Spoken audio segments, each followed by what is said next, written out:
Bismillahirrahmanirrahim.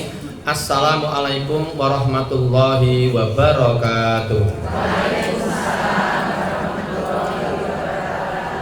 Alhamdulillah, alhamdulillahirabbil alamin. Alhamdulillahilladzi khalaqal mauta wal hayata liyabluwakum ayyukum ahsanu amala wa huwal azizul ghafur. Huwallazi arsala rasulahu bil huda wa dinil haqqi liyudhhirahu 'alad dini kullih wa kafa billahi syahida. Asyhadu an la ilaha illallah wahdahu la syarikalah wa asyhadu anna Muhammadan abduhu wa rasuluhu la nabiyya wa la rasula ba'dah. Allahumma shalli wa sallim wa barik ala Muhammad wa ala alihi wa ashabihi ajma'in.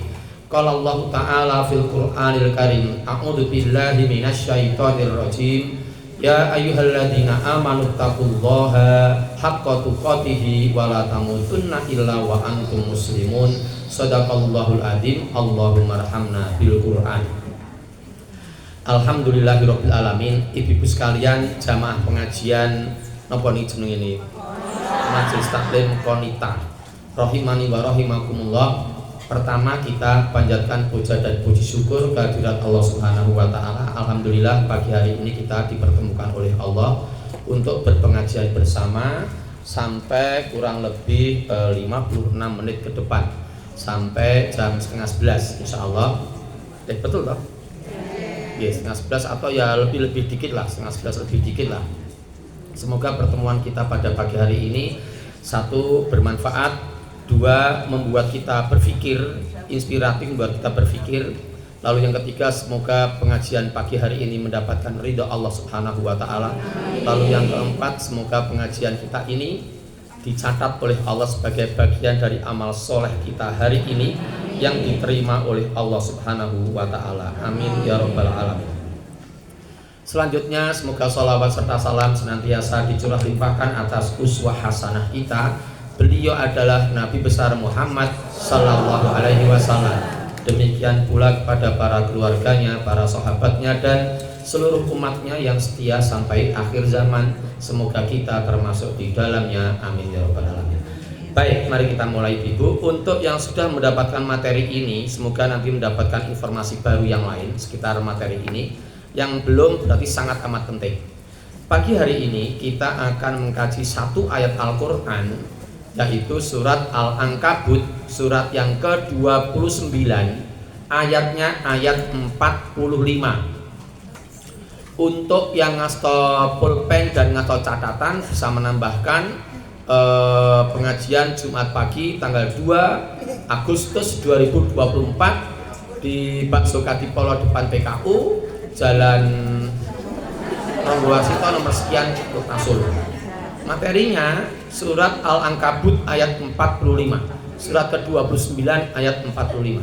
Untuk yang ngasto Quran, monggo sekarang membuka teks Al-Qur'annya. Untuk yang ngasto HP dan di dalam HP-nya ada Al-Qur'annya, juga saya minta untuk membuka teks ayatnya, teks Al-Qur'annya. Untuk yang tidak ngasto HP dan tidak ngasto Quran dan tidak ngasto catatan, serapaitan, mang mentelengi kula tekan keri. Satu jam mentelengi kula. Baik, monggo sekarang kita cermati, kita hayati bersama surat ke-29, namanya surat Al-Ankabut ayat 45. Saya bacakan ayatnya. A'udzu billahi minasyaitonir rajim. Utlu ma uhiya ilaika minal kitab wa aqimis shalah innas sholata tanha 'anil fahsya'i wal munkar waladzikrullahi akbar wallahu ya'lamu ma tasna'un. Terjemahannya, bacalah dari apa yang telah diwahyukan kepadamu Muhammad dari Alkitab, maksudnya Al-Quran, dan tegakkanlah sholat atau dan dirikanlah sholat. Sesungguhnya sholat itu dapat mencegah dari perbuatan yang keji dan mencegah dari perbuatan yang mungkar. Dan sungguh mengingat Allah, sholat memiliki keutamaan yang lebih utama daripada ibadah-ibadah yang lain, dan Allah tahu terhadap apa yang kalian kerjakan. Sampun Ibu, dari ayat ini kita dengan mudah, dengan gamblang, cetok, kita mendapatkan dua perintah Allah dalam satu ayat ini. Yang satu adalah perintah untuk membaca Al-Quran, dan yang kedua untuk menegakkan sholat. Banyak orang yang meremehkan, alah maca Quran ini ngopo? Ora wajib. Sholat ya wajib, sing penting mung 5 kuwi tok. Subuh, luhur, asar, maghrib, isya. Liyane ora patek penting, sing penting nyambut gawe.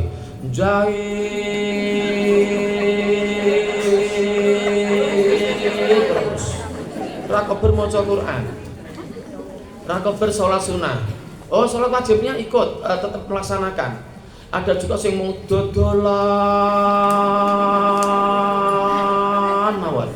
Buka toko kelontong mulai jam esok tekan jam 11 bengi buka terus. Orang kober maca Quran, orang kober sholat sunnah, sholat wajib tetap dilaksanakan. Yang semacam itu rugi sekali. Ibu-ibu sekalian, attention please, perhatian. Oh, attention please. Belum biasa ngomong ini. Jadi attention please all of you.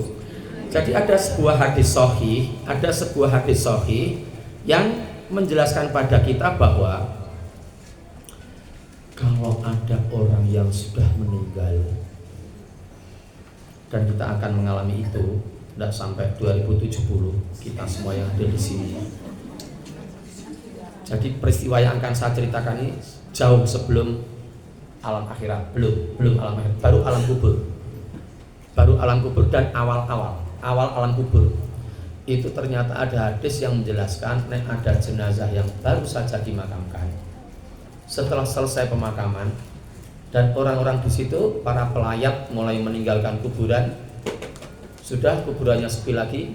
Oh ya Allah, tidak lama kemudian maka akan datang dua orang kepada jenazah itu. Wallahu a'lam bishawab. Makanya gini ya ibu kan tidak tahu ya, yang sangat amat dianjurkan sekali untuk melayat sampai ke selesai pemakaman itu yang kaum laki-laki. Ibu-ibu memang tidak dianjurkan. Nanti keterangannya dalam pengajian yang lain. Ibu-ibu tidak dianjurkan. Meskipun yang meninggal itu kerabat yang sangat dekat, tidak boleh. Sebaiknya ibu-ibu tetap tinggal di rumah. Yang meninggal itu entah anaknya atau ayahnya atau ibunya atau kerabatnya atau bahkan suaminya sendiri. Suaminya sendiri meninggal, maka tidak disarankan untuk ibu-ibu masuk ke kubur. Tidak boleh, tetap tinggal di rumah juga. Kalau bapak-bapak sebaliknya, bapak-bapak yang tidak ada urusan yang lain, longgar waktu, tidak ada kepentingan yang lain, sangat amat dianjurkan sekali untuk sampai ke proses pemakaman yang terakhir. Lalu setelah pemakaman selesai, bapak-bapak tidak boleh pulang sampai mendoakan jenazah itu. Salah satu doa yang sangat dianjurkan sekali oleh orang yang membacakan doa di atas makam itu adalah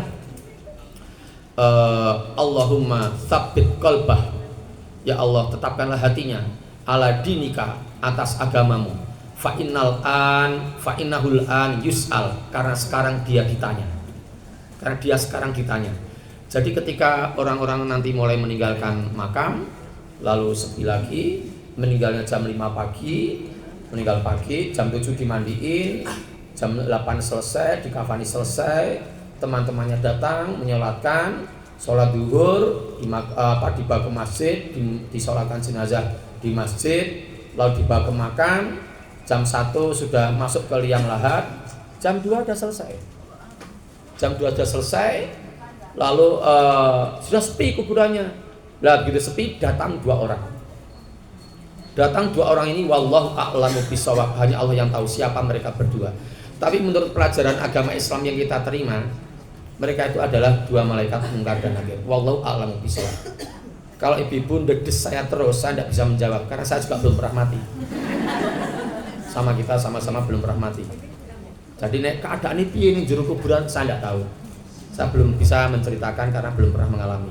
Hanya hanya bermodalkan informasi-informasi yang saya baca. Jadi setelah meninggal, belum alam akhirat, baru awal-awal alam kubur, didatangi 2 malaikat, dan subhanallah, setelah itu datang lagi 1 orang yang ikut nimbrung di situ. Jadi pertama jenazahnya sendiri, disusul 2 orang, Munkar dan Nakir. Terus kata hadis itu disusul lagi oleh 1 orang, menyusul nimbrung di situ. Nah, baru pertanyaan-pertanyaan diajukan. Yang menanyakan 2 malaikat tadi itu, yang ditanya jenazahnya tadi itu. Nah, subhanallah, ibu-ibu sekalian, ternyata orang yang datang belakangan ini, ya Allah, membantu menjawabkan pertanyaan-pertanyaan diajukan oleh 2 orang tadi. Apabila jenazah tidak bisa, ketika tidak bisa, ini dijawab. Jawabannya seperti ini mau mak pelonggong toh. Oh dijawab. Nggih matur nuwun. Terus tanya lagi. Jadi malaikat Munkar dan Nakir tanya lagi. Jawabannya salah. Yang betulkan ini orang ini yang datang belakang ini. Jawabannya salah. Saya betulkan, Pak Malaikat, saya betulkan. Yang betul begini. Oh, nggih matur nuwun sangat. Sampai akhir pertanyaan diajukan, lalu 2 orang ini, malaikat Munkar dan Nakir, pergi. Setelah pergi terjadi dialog 2 orang ini. Dalam hadis itu dijelaskan seperti itu. Nah, dialognya ini yang jenazahnya tanya ke orang ini. Bapak, terima kasih sekali ya, panjenengan sudah menjawabkan pertanyaan-pertanyaan yang saya tidak bisa menjawab, dan panjenengan sudah membetulkan jawaban-jawaban saya yang salah. Sekarang saya tak tanya, janin jenengan sinten? Ring sing cerita ndak salah jam 11. Ini menjawab, saya adalah bacaan Qur'anmu. Ini orang ini menjawab, saya adalah bacaan Qur'anmu. Jadi monggo ibu, ada yang belum bisa baca Quran, tak ajari. Jam 12 malam di rumah saya.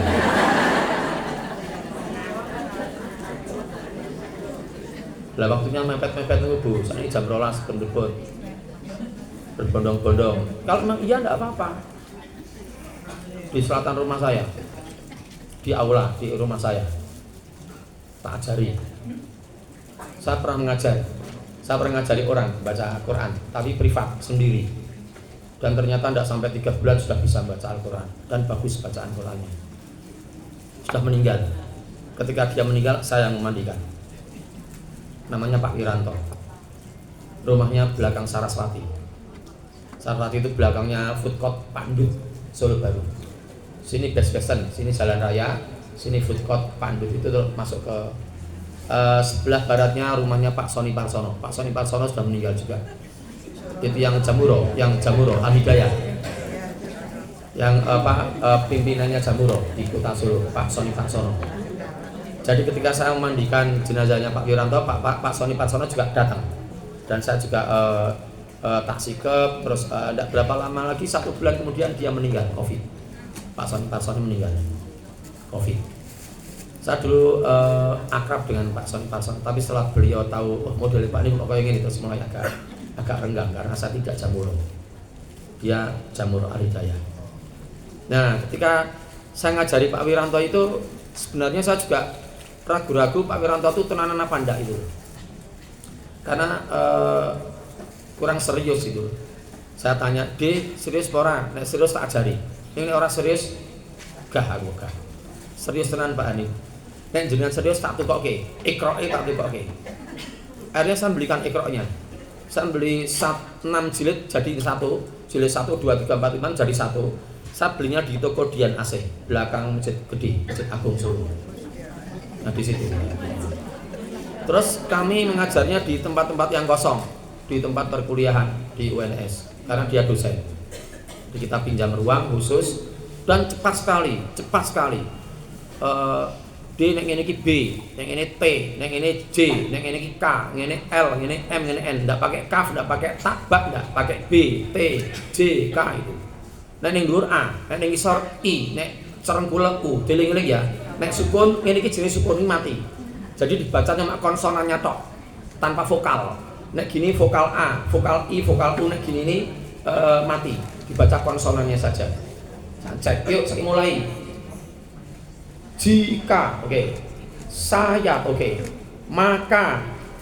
Makana, mati, makan. Nah, jika saya makan roti, saya akan sihat sekali. Lama-lama dia tahu terus masuk ikroknya. Iki rada dawa, iki dawa nek A dawane ngene, nek I dawane ngene, nek U ngene, diling-eling. Dia dosen. Pinter dia dosen. Ibu ini juga cerdas gitu loh, ibu juga. Loh, kita kan S3 semua, kita kan dokter semua di sini. Dalam waktu yang singkat bisa baca Quran, subhanallah, cepat sekali bisa baca Quran. Lalu meninggalnya di rumah sakit Dr. Kun. Dan yang dikabari, saya pertama kali karena rumah saya dekat, dikabari dari kantor, Pak Wiranto masuk ke rumah sakit Dr. Kun, Solo Baru. Terus saya langsung ke sana, ternyata sudah meninggal. Saya emosional sekali, yang mandikan tangan saya dan tanpa pakai sarung tangan dan tangan saya. Terus anaknya yang tak suruh bawa ciduk, Mas Biur, aku sing ngosoki. Jadi 2 orang saja saya sama anaknya yang mandikan. Sudah dimakamkan dan bisa dalam tidak sampai tahun-tahun, tidak sampai bulan-bulan dia bisa. Berarti ibu bisa. Nek nganti mati ora iso maca Quran. Mati ora iso maca Quran. Mati. Ditakoni malaikat mungkar dan nakir. Aku ngenteni kancaku seno. Aja tekoki seno, aku ngenteni kancaku se. Lah kancamu ngendi? Ora teko-tekoki piye? Ora tau maca Quran kok. Iso wae ora. Ngemek era tahu, ngemek era tahu kok. Ngemek era tahu kok. Pokoknya buka maca ngemek era tahu. Duwe wae ora. Dan subhanallah ada di Solo, bukan ibu-ibu. Di Solo sing katame mung pisan tok pas Ramadan tok. Solo ada semacam ibu-ibu ndak ada bedanya lah.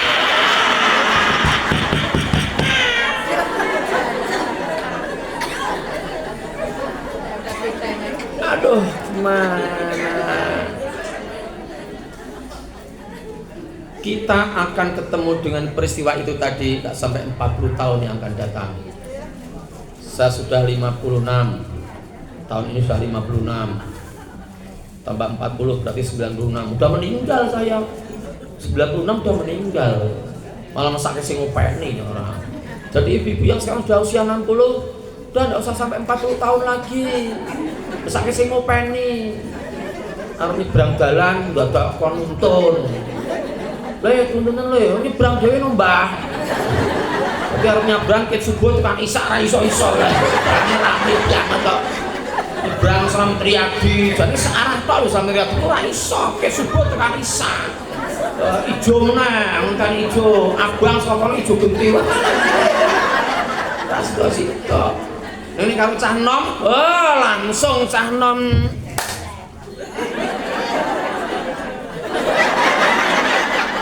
Seberang ke iso, cah nom pun sedo mawon. Nek sedo niku repot karena pertemuan pertama di alam kubur itu justru seperti ini, testing seperti ini. Testing maca Quran tadi, yang bacaan Qurannya itu yang akan menjadi syafaat kita. Nek ora tau maca Quran kan bisa syafaat. Gitu loh. Lah sekarang nek maca Quran itu rada cepet. Contoh seperti ini, contoh. A'udzu billahi minasyaitonir rajim. Innamal mu'minuna ikhwatun fa aslihu baina akhawaykum wattaqullaha la'allakum turhamun. Ya ayyuhalladzina amanu la yaskhar qaumun min qaum asa ayyakunu khairam minhum wala nisa'um min nisa'in asa ayyakunna khairam minhun wala talmizu anfusakum wala tanabazu bil alqab bi'sal ismul fusuq ba'dal iman wa man lam yatub fa ulaika humudz zalimun. Dengan kecepatan seperti itu, ibu-ibu, attention please, mohon perhatian. Kalau kecepatannya seperti itu, satu juz itu hanya butuh waktu 40 menit. Buktikan. Jadi dengan kecepatan seperti ini, saya lanjutkan. Ya ayyuhalladzina amanu istanibu katsiran minadh-dhon inna ba'dadh-dhonni itsmun wa la tajassasu wa la yaktab ba'dukum ba'dha ayuhibbu ahadukum ayyakula lahma akhihi maitan fakarihtumu wattaqullah innallaha tawwabur rahim. Dengan kecepatan seperti ini, satu juz itu hanya butuh waktu 40 menit. Sekarang kalau satu juz 40 menit, 30 juz butuhnya berapa menit Ibu? 1200 menit, 30 kali 40. Satu juz 40 menit, 30 juz. Nah, berarti 40 kali 30 menit, ketemunya 1200 menit. 1200 menit dibagi 60, karena 1 jam itu 60 menit. 1200 dibagi 60, nulis dicorek, nulur corek, 120 bagi 6, ketemunya 20 jam. Jadi sebenarnya kalau ada ibu-ibu yang tidak leren, orang rehat, tidak istirahat, ngedur 20 jam itu selesai. Tapi tidak pakai tidur, tidak pakai makan, tidak pakai istirahat, tidak pakai tidak pakai pipis, tidak pakai pergi ke pasar, tidak pakai masak, itu 20 jam selesai. 20 jam itu selesai. Dan ternyata orang yang pergi haji itu bisa khatam sampai 9 sampai 10 kali pergi haji itu. Karena dia tidak kerja. Umroh itu bisa selesai sampai 3 kali. Sekali berangkat umroh 9 hari 12 hari bisa khatam 3 sampai 4 kali. Karena tidak kerja. Tidak mikir apa-apa, orang ngumbai barang. Mam kari mam secukupnya.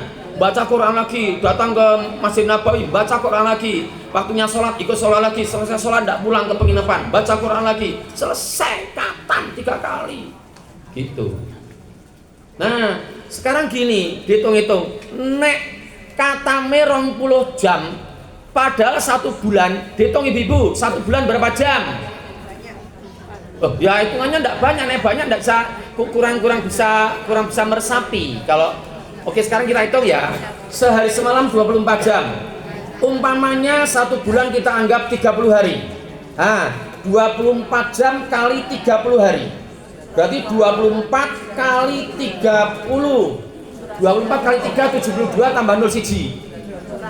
720 jam. 1 bulan. Itu dengan asumsi 1 bulan itu kita pakai hitungan 30 hari. 720 jam. Nah sekarang 720 jam dibuka dijukok 20, turahane 700 sing nggo bobok, nggo maem, nggo nyambut gawe, nggo traveling ning Parangtritis, nggo senam. 700 jam 1 bulan. Ning kok ya ora katam, 1 bulan ya ora katam. Isin-isin ke to. Ditakoni, ibu agamanya apa? Islam. Kitab sucinya apa? Al-Quran. Sering baca ya sok-sok. 1 bulan katam ndak. Katamnya kapan? Ramadan toh. Gitu. Di luar banyak sekali seperti itu. Eman-eman toh gitu ya Allah. Monggo sama-sama saling mengingatkan, sama-sama saling mendoakan. Ternyata baca Quran itu penting banget. Karena besok akan ditanya awal ketika kita masuk ke alam kubur pertama kali, urusannya urusan syafaat bacaan Quran kita itu. Makanya mulai sekarang ditarget.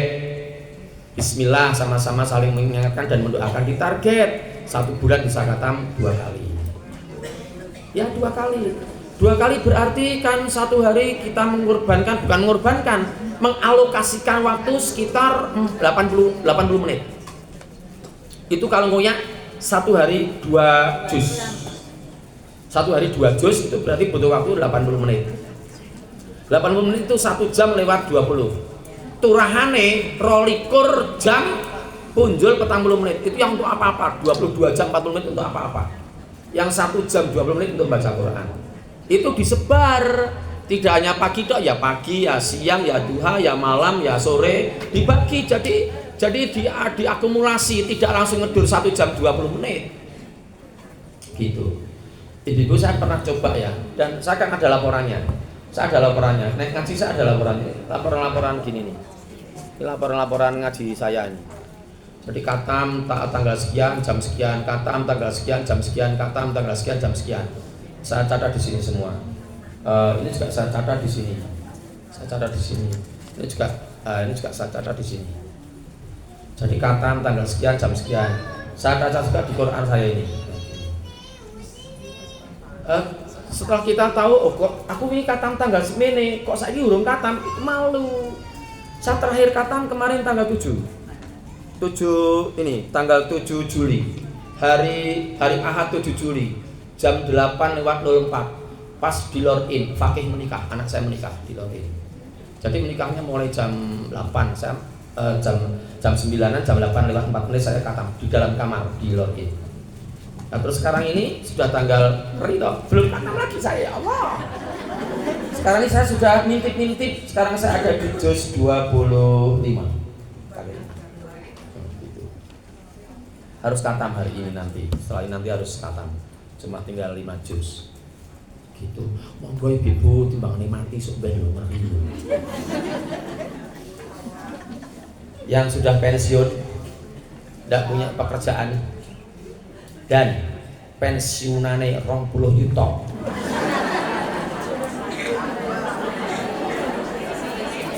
Izin ketambahan. Coba anak mbarepe 20 juta. Anak nomor 2 15 juta. Jadi duit mriki mung duit tok serasanya bergawe. Tinggal calling. Halo, assalamualaikum, laundry datang ke rumahku, ambil kotoran. Nanti sampai sekalian ya, aku bayar di depan. Oke. Terus agak siang, halo catering, halo maem, masalah maem. Kirim, berikutnya lagi, omah kok rodok reget. Halo, Mas tolong diresiki omah kula. Bayar di depan semuanya. 1 bulan pensiunane 20 juta. Terus anak mbarepe 20 juta. Jadi 40 juta ya duit kabeh ya Allah.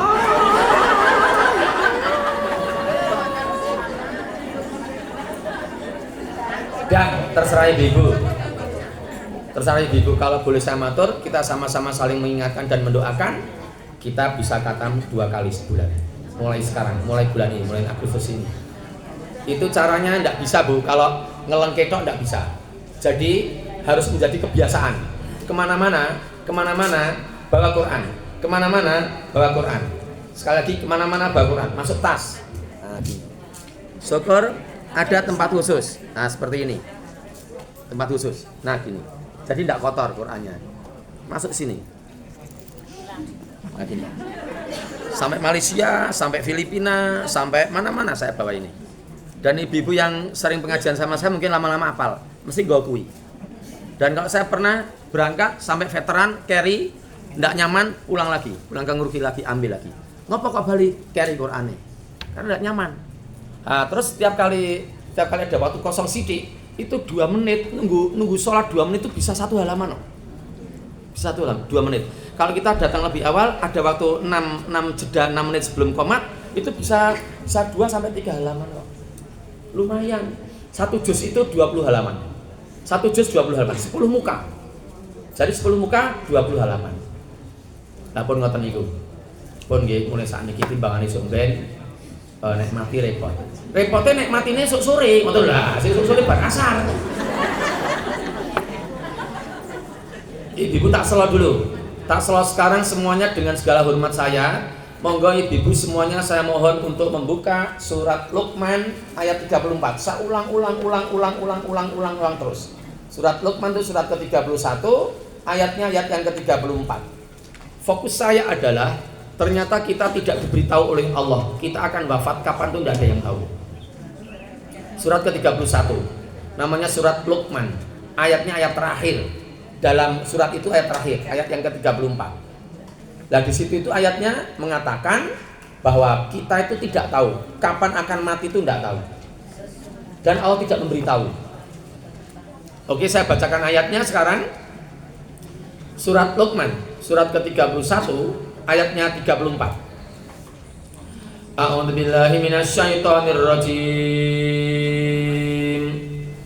Innallaha indahu ilmus sa'ah wa yunazzilul ghaitha wa ya'lamu ma fil arham wa ma tadri nafsum madza taksibu gada wa ma tadri nafsum bi ayyi ardin tamut. Saya ulangi, wa ma tadri nafsum bi ayyi ardin tamut.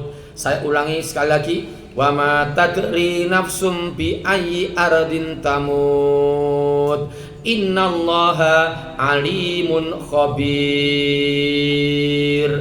Yang saya baca sampai 3 kali tadi itu terjemahnya, wa ma tadri nafsum bi ayyi ardin tamut, dan tidak ada seorang pun di antara kamu yang tahu di bumi mana kamu akan mati. Tidak ada yang tahu.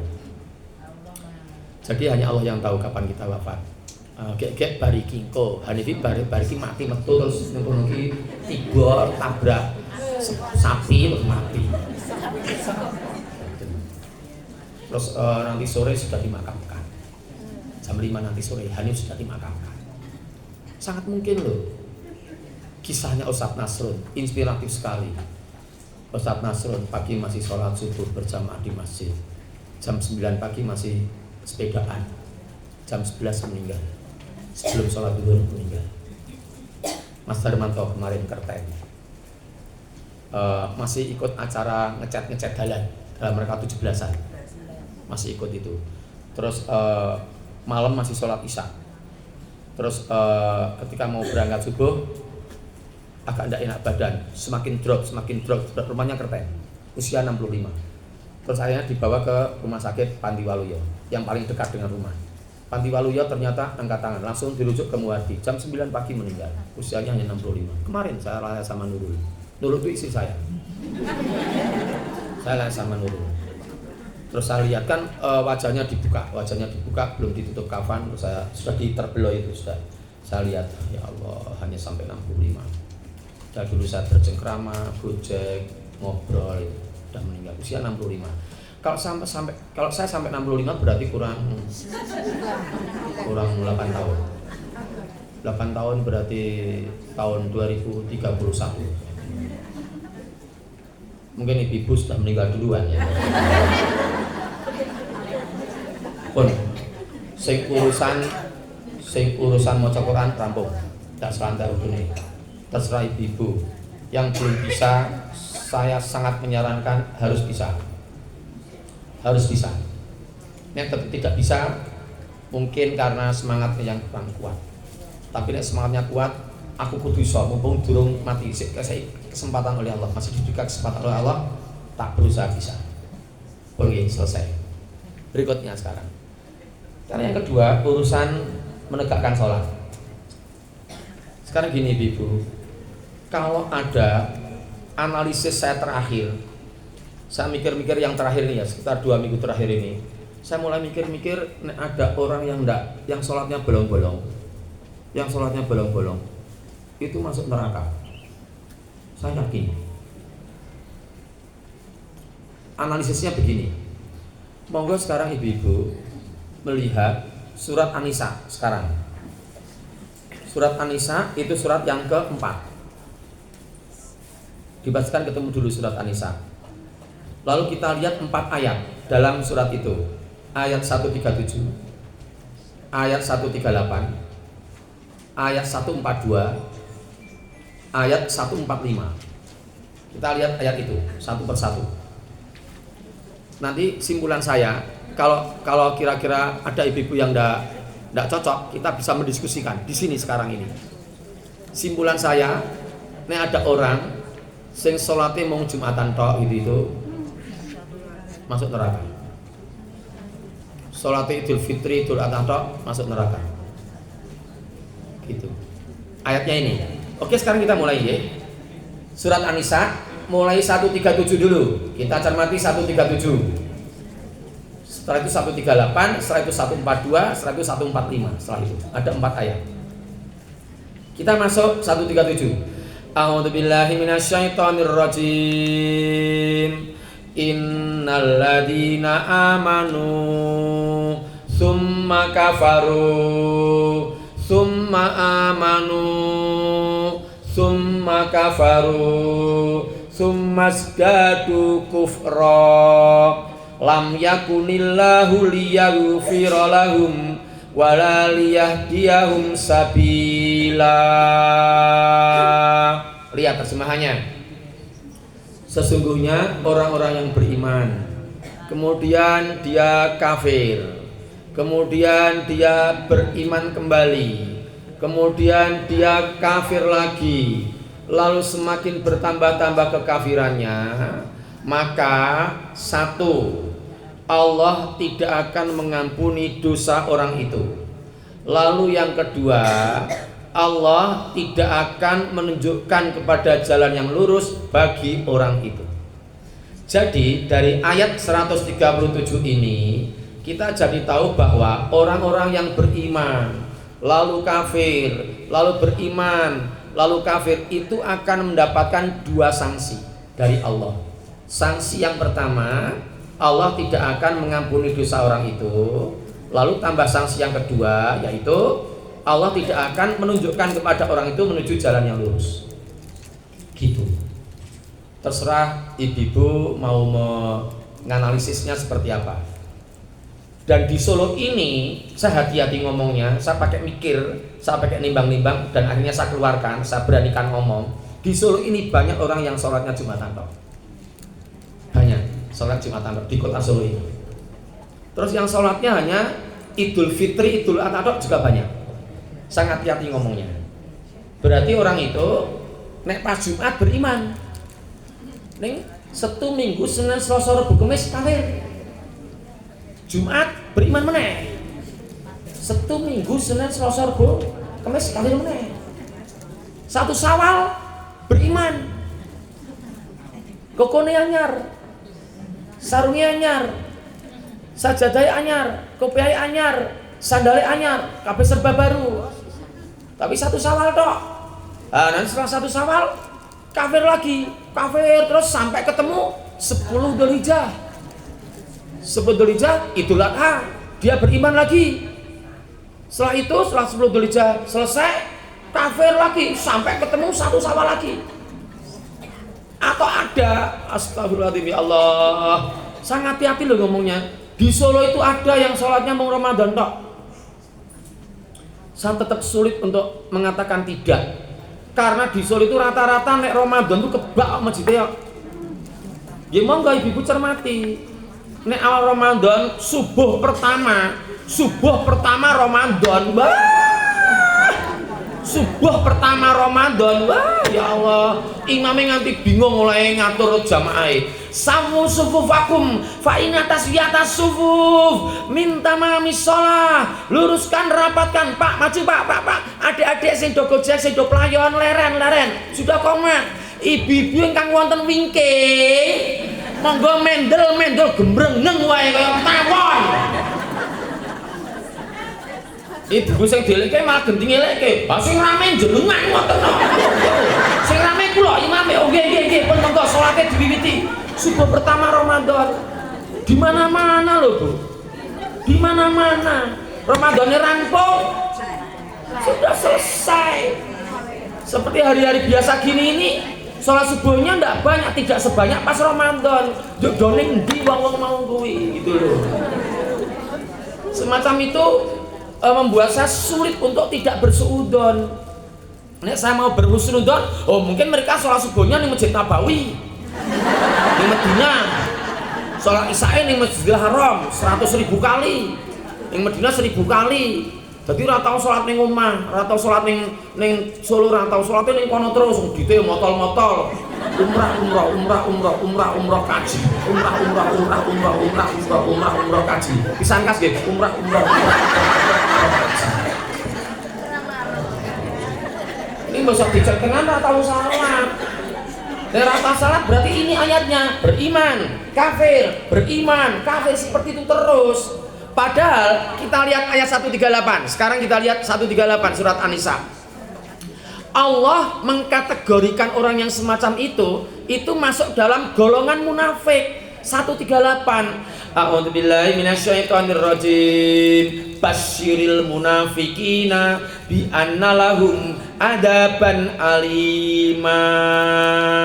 Maka berilah kabar gembira kepada orang-orang munafik itu bahwa bagi mereka siksaan yang pedih. Jadi orang-orang yang beriman kafir itu dianggap oleh Allah Allah memasukkan dalam kategori munafik. Gitu. Kalau ada tetangga, ada saudara, ada keluarga dekat kita yang sholatnya seperti itu, munafik, pasti, sudah. Lebih lanjut lagi, ayat 142, kita lihat 142. Ternyata dalam surat An-Nisa 142, itu lebih jelas lagi Allah menjelaskan kriteria model-model wong munafik untuk urusan sholatnya. Jadi orang munafik itu ciri-cirinya, nek sholati males, nek ora enek wong milih ra salat. Nek enek wong salat, enek bojone salat, enek anake salat. Jadi subuh salat. Jam 7:30 mangkat ning gawean. Ning gawean ra enek sing do salat, ora salat sisan. Jadi duhur ndak salat. Asar masih di kantor, ndak salat sekalian. Maghrib OTW pulang. Ra salat sisan. Kang omah Isya. Tanya Isa sama istrinya, Pak, tadi udah sholat? Belum, Isa belum. Oh ya kita sholat sama-sama ya. Ya, aku cinta sama kamu Pak, kamu rajin sholat. Tadi duhur sholat atau asar sholat? Oh ya pasti sholat. Nah, besok paginya lagi subuh sholat lagi depan istrinya. Sama ya Allah, orang yang munafik itu modele nek sholatnya pas teko marotuane tok. Jadi merotone nelpon gelisah dia. Assalamualaikum.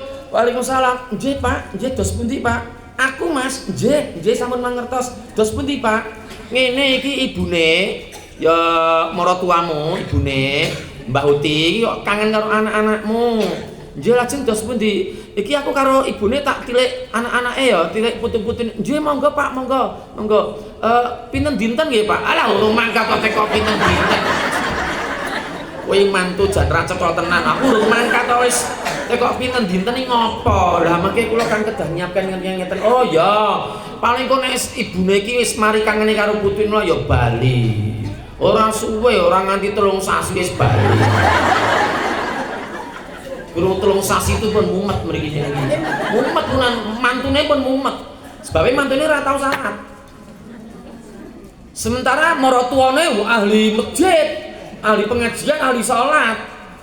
Tenan loh Mas, petok ya balapan ya, nggih. Pada hari dan jam yang ditentukan, nggih. Petok balapan nginep semalam. Nah paginya mantunya digugah karo maratuwane. Mas, tulung aku terkene masjid. Siap. Wong loro mangkat mantu karo maratuwa. Tekan masjid, wah wong sak masjid ngomong karo mantune, tumben. Tumben mangkat ning masjid. Ya kowe meneng ya nek maratuwaku.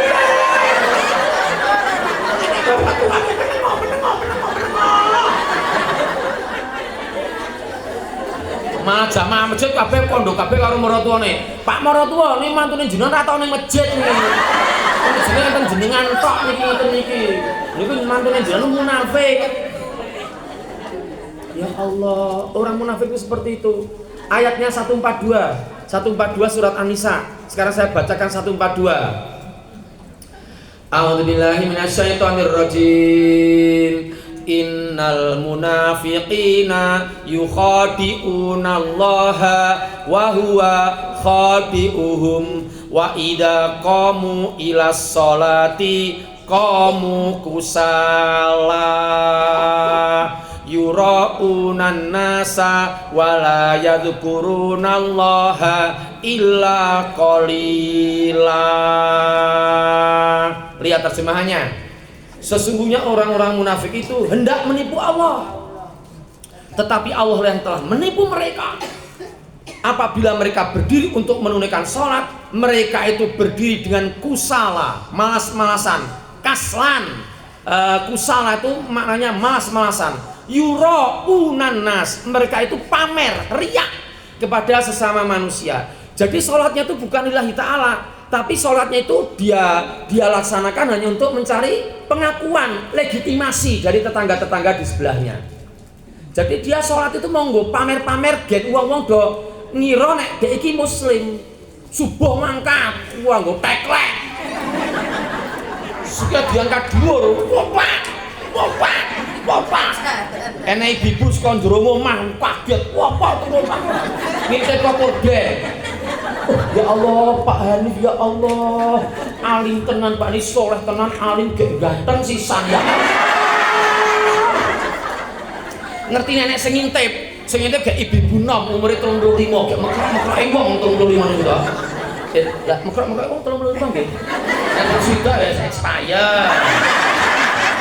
Nek 27 ya urung mekrok. Mekroke 35 ngoten niku mekrok-mekroke. Lah nurut bojone kula 35 terus dilalae. Jadi mekrok-mekrik. Gak ada yang ngerti stop dan diintet, wah sikit diangkat lebih atas lagi, plotak. Malah gak tangannya sisan, jadi teklenya dileboni tangan, plotak. Pamer, hanya supaya mendapatkan pengakuan dari orang lain. Lah orang-orang yang sholatnya seperti itu, kata surat An-Nisa 142 itu munafik yang semacam itu. Terus yang munafik itu ternyata saya sulit untuk tidak mengaitkan dengan 145. An-Nisa 145. Saya sulit untuk tidak mengaitkannya dengan 145. Padahal 145 itu a'udzubillahi minasyaitonirrajim. Innal munafiqina fid darkil asfali minan nar walan tajida lahum nasira. Sesungguhnya orang-orang munafik itu ditempatkan oleh Allah di lapisan yang terbawah dari nerakanya Allah, dan mereka tidak mendapatkan seorang penolong pun dan engkau tidak akan mendapatkan seorang penolong pun bagi mereka. Dan Nabi Muhammad tidak bisa menolong orang-orang seperti itu gitu. Jadi orang munafik itu makanya saya mengatakan bisa jadi orang yang sholat itu masuk neraka karena sholatnya tuh modelnya seperti itu. Sebenarnya sholat itu menurut syariat Islam itu harus dilaksanakan oleh seluruh umat Islam. Mulai nek laki-laki keluar sperma pertama, nek perempuan menstruasi pertama. Jadi anak-anak kita yang sudah keluar sperma pertama harus sholat terus. Sampai kapan? Sak matine, sampai meninggalnya, tidak boleh bolong. Apapun alasannya tidak boleh bolong. Yang perempuan itu sejak menstruasi pertama harus sholat terus kecuali pas men. Kalau pas men itu memang dia tidak boleh sholat. Jadi selama 6 atau 7 hari setiap bulannya ada sirkulasi datang bulan, dia memang tidak boleh sholat. Tapi di luar itu tidak boleh meninggalkan sholat. Tapi ada hadis yang menyatakan ibu-ibu kalau mau tidak sholat dan tidak berdosa tak kandani. Ada 3 kondisi. Silakan ibu-ibu masuk dalam kondisi ini. Salah satu dari kondisi ini, 3 ini ya. 1. Rufi al-qalamu an salasatin. 1. Anin naimi hatta yastaiqido. 2. Wa anis sobiyyi hatta yahtalima. 3. Wa anil majnuni hatta yakila. Terjemahnya, pena untuk yang mencatat amal itu diangkat. Maksudnya orang itu tidak dicatat amal-amalnya ketika dia berada dalam 3 kondisi. 1. Terhadap orang yang tidur sampai terbangun. Jadi ibu-ibu tidak apa-apa, tidak sholat, asalkan tidur terus. Neng tidur terus loh, orang turun loh. Neng turun itu berarti kan tiduran. Neng betul-betul tidur tidak apa-apa, ya koma mungkin ya. Jadi koma, mati ya orang urip ya orang. Ya monggo nek ajeng ngoten niku. Dan tampaknya tidak mungkin. Yang kedua, wa anis sobiyyi hatta yahtalima, dan terhadap anak kecil sampai dia ihtilam. Ihtilam itu nek laki-laki sudah keluar sperma pertama, nek perempuan sudah menstruasi pertama. Ibu-ibu ini enggak ada yang anak kecil di sini, enggak ada. Boten nonton. Pun men sedaya to. Adek, ya Allah. Adek sekarang kelas berapa, Dek? Adek kelas berapa? Udah sekolah belum? 2, oh kelas 2, ya Allah. Adek udah men apa belum? Udah men. Niki malah enten ibu sing mriki niki wis mene malah wis mandeg okeh mriki niki ya. Nah, jadi harus sholat gitu loh. Jangan sampai meninggalkan sholat, tidak boleh. Lalu yang ketiga, wa anil majnuni hatta yakila, dan terhadap orang gila sampai dia kembali berakal. Hadisnya mengatakan seperti itu. Termasuk yang dikatakan gila itu pikun. Jadi monggo kalau ibu bunda sholat dan tidak dosa, pikun aja. umpamanya pikun ya, umpamanya ya, Nduk, aku tak sholat toh Nduk. Ya Allah, ibu niku nembe kemawon sholat. Durung, pokoknya ibu urung sholat.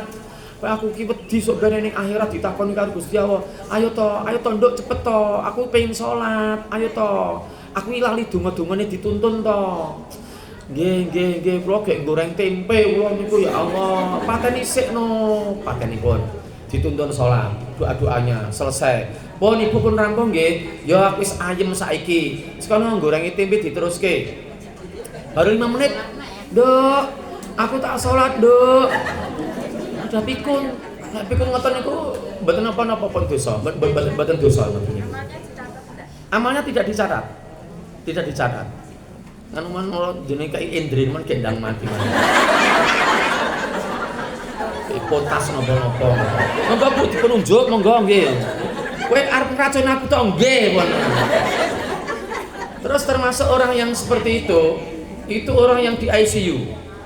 Sakit, koma, meninggal ya ndak. Detektornya masih jalan di belakang. Tek masih jalan. Nafas masih jalan. Tapi di Google udah ndak bisa connect, ndak ada connect. Ibu sholat riyen nggih. Ndak connect sudah, merem terus. Itu ndak sholat ndak apa-apa. Seperti itu ya. Jadi rasa-rasanya ndak ada alasan lagi untuk tidak sholat. Gitu. Terus sampai akhir hayat ndak boleh meninggalkan sholat sama sekali. Kalau sampai bolong bisa jadi masuk neraka. Tadi itu keterangannya.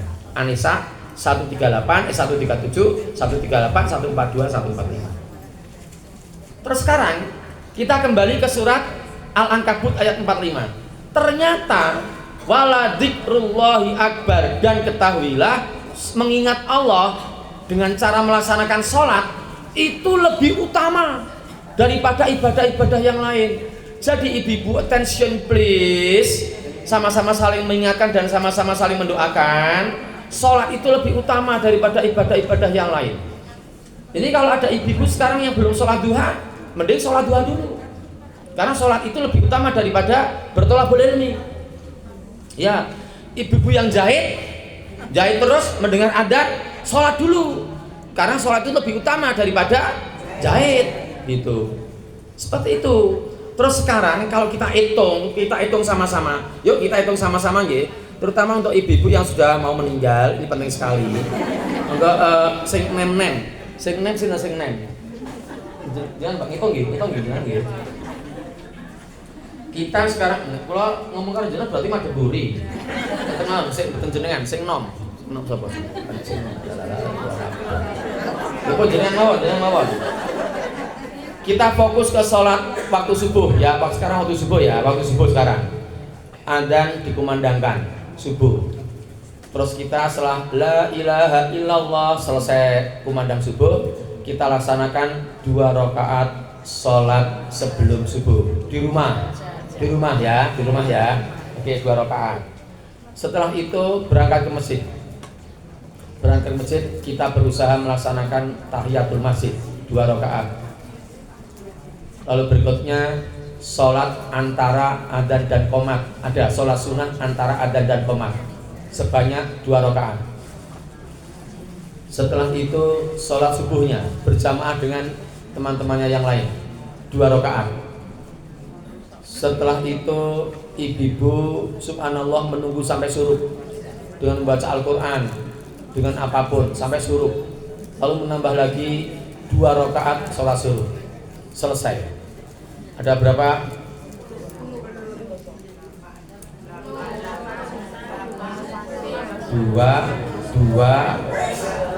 10 sama suruh 2 rakaat. Udah ya selesai. Sekarang kita masuk waktu duha. Waktu duha sama-sama saling mengingatkan, sama-sama saling mendoakan. Nek iso niku salat duha ya 12 rakaat. Saya tahu dalilnya. Tapi nek menglurui kayane longgar ibu longgir banget kok orang digawean. Nyatane sore ini. Kan banyak orang-orang yang tidak bisa seperti ibu-ibu, mereka masih kerja di pabrik sekarang. Mencari uang, mencari nafkah, ambasador dan liris. Mereka sama-sama ibu-ibu seperti panjenengan semuanya. Mereka tidak bisa seperti ini. Lah, untuk yang longgar, sing pun pensiun, orang nyambut gawe, terus pensiunan ini 20 juta. Ije ketambahan sekolah anak pertama ini 20 juta. Kiriman sekolah anak yang kedua 20 juta mulai. Tapi sesasi swidak juta. Ya Allah. Pun sholatnya 8 rakaat duhane. Sama-sama saling mengingatkan, sama-sama saling mendoakan. Saya 8 rakaat kalau enggak tergesa-gesa, kalau waktunya cukup. 8 rakaat, kita pakai 8 rakaat nih, Mbak. Terus sholat istikharah 2 rakaat, sholat taubat 2 rakaat. Sholat taubat saya laksanakan pagi. Boleh malam, boleh pagi, boleh sore. Tidak ada waktu khusus untuk sholat taubat. Jadi bebas. Pun, jadi ketambahan pinten, Mbak? Tambah 12 toh. Totalnya pinten tekan waktu doa 22. Pun ya 22 nggih. Sekarang kita masuk waktu duhur. Waktu duhur adzan dikumandangkan. Bismillah, kita laksanakan sholat sunnah di rumah dulu. Sebelum berangkat ke masjid 4 rakaat, 2 rakaat salam, 2 rakaat salam. Sebelum sholat duhur. Setelah itu berangkat ke masjid 2 rakaat tahiyatul masjid, 2 rakaat lagi antara adzan dan qomat. Setelah itu kita laksanakan sholat duhur berjamaah bersama-sama dengan teman-teman yang lain 4 rakaat. Setelah itu sholat sunnah 4 rakaat setelah duhur, 2 salam 2 salam. Saya pernah mendengar seorang santri di Pondok Meruki membacakan sebuah hadis, barang siapa yang selalu menjaga 4 rakaat setelah duhur, maka dia dihindarkan dari api neraka. Sejak itu saya sering sholatnya 4 rakaat setelah duhur, 2 rakaat salam, 2 rakaat salam. Pon, jadi pinten, Mbak? Bangkit pertama apa 16? Nah, 38 ya. Pon dia 38. Sekarang kita masuk sholat asar. Adzan asar dikumandangkan. Terus setelah adzan asar selesai, la ilaha illallah, kita sholat 2 rakaat dulu di rumah. Ya. Ada 2 rakaat sebelum asar. Nanti silakan lihat kitab Minhajul Muslim, ada dalilnya di situ. 2 rakaat sebelum asar. Nah, kita sholatnya di rumah. Setelah itu berangkat ke masjid. 2 rakaat tahiyatul masjid, 2 rakaat antara adzan dan qomat. Setelah itu sholat bersama-sama yang lain 4 rakaat sholat asar berjamaah. Ba'da asar tidak ada sholat sunat sama sekali, tidak ada sholat sunat pun cukup. Pinten, Mbak, totalnya 48. Terus kita sekarang masuki waktu sholat maghrib. Sholat maghrib adzan dikumandangkan. La ilaha illallah, sholat 2 rakaat dulu di rumah. Di rumah 2 rakaat dulu. Setelah itu berangkat ke masjid. Tahiyatul masjid 2 rakaat, lalu sholat antara adzan dan qomat 2 rakaat. Setelah itu sholat maghribnya 3 rakaat. Setelah itu 2 rakaat setelah maghrib. Selesai sampai waktu maghrib. Berapa, Mbak? 59. Setelah itu sholat isya. Waktu sholat isya. Sebelum sholat isya tidak ada sholat rawatib. Tidak ada. Sebelum sholat isya tidak ada sholat rawatib. Tetapi setelah adzan isya datang ke masjid, sholat 2 rakaat tahiyatul masjid, 2 rakaat antara adzan dan qomat. Lalu melaksanakan sholat isyanya sendiri 4 rakaat bersama jamaah yang lain. Setelah sholat isya, sholat 2 rakaat setelah isya. Sudah selesai. Berapa? 69. Malamnya sholat tahajud dan witir 11 rakaat. Seperti tarawih itu. Hitungnya 80. Nunggu 80 sing ra ndek gawean. Benar niku. Sing izin nyambut gawe berusaha. 2 rakaat di rumah. Itu kalau dalam kitab Minhajul Muslim tetap dikatakan sholat 2 rakaat sebelum asar. Nanti silakan lihat kitab Minhajul Muslim, ini bab sholat sunnah. Nanti di situ diterangkan seperti itu. Ngoten nggih. Jadi minimal bisa 80 rakaat. Ada yang tanya, Pak Hanif, ini dengan zikir bagaimana? Lebih utama mana? Lebih utama sholat. Dengan baca Quran gimana? Lebih utama sholat. Ini saya juga sering Pak, kan harus target. Baca Quran harus target sehari sekian halaman. Sok-sok yo kula ngisok rada nggih kula tak ngaku napa anane kekurangan kula. saya ngoyak Qur'ane gitu loh. Ngoyak target Qur'ane yo salate rada salat sunnahe rada pripun rada keter-keter sithik. Nggih, sok ben nunggu pensiun. Pun pensiun kula umure 5 pensiune. Nek mengajar di dosen 65. Nek jadi guru besar 70. Nek dosen biasa 65. Nah, jadi nek pun pensiun rada longgar memang. Itu salat bisa nek gak sadurunge pensiun wis mati sih.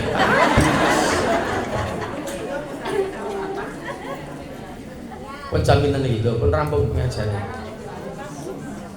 Jam 10:30 lewat 3 menit sekarang ini. Pripun? Boleh. Yang tidak ada sholat sunnah ya, yang tidak ada sholat sunnah setelah asar, setelah subuh itu tidak ada sholat sunnah. Nek sholat jenazah kan bukan sholat sunnah, wajib kifayah. Kan hukumnya wajib kifayah, boleh. Jadi melaksanakan sholat jenazah setelah asar boleh. Ribut.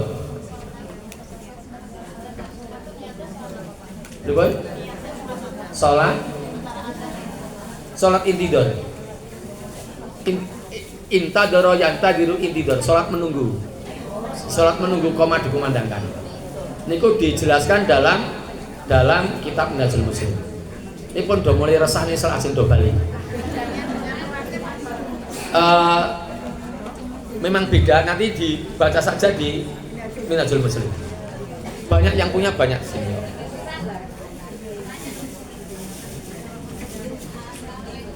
Gitu, Bu.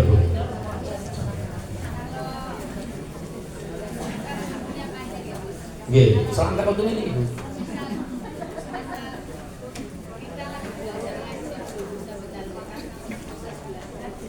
Yang penting prosesnya. Allah melihat prosesnya. Ada ayatnya. Suratnya surat Al-Asr ayat 18, tapi enggak usah dibaca karena sudah waktunya habis. Pun do kemerutu kasus salat bali.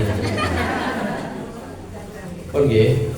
Demikian ya Allah, aku sudah menyampaikan di sini di rumah makan Bakso Katipolo depan PKU.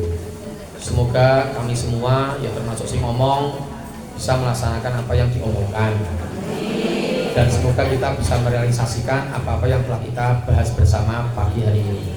Sholatnya dijaga, baca Qur'annya dijaga. Demikian ibu-ibu sekalian, semoga ada hikmah dan manfaat yang bisa kita ambil. Saya dalam menyampaikan materi ini ada khilaf, ada salah, ada curang, betul-betul mohon maaf. Saya tak pulang terakhir mohon nggih ben ibu ben medali. Lajeng mimi dan ajeng tak gini. Akhirnya saya kembalikan kepada ibu pembawa acara yang mana ya Pak, enggak ada ya. Oh, ini moga Ibu. Dari saya cukup, ada kekurangan dan kehilafan mohon maaf. Aku qouli hadza wa astaghfirullahal azim li wa lakum. Billahi taufiq wal hidayah. Assalamualaikum warahmatullahi wabarakatuh.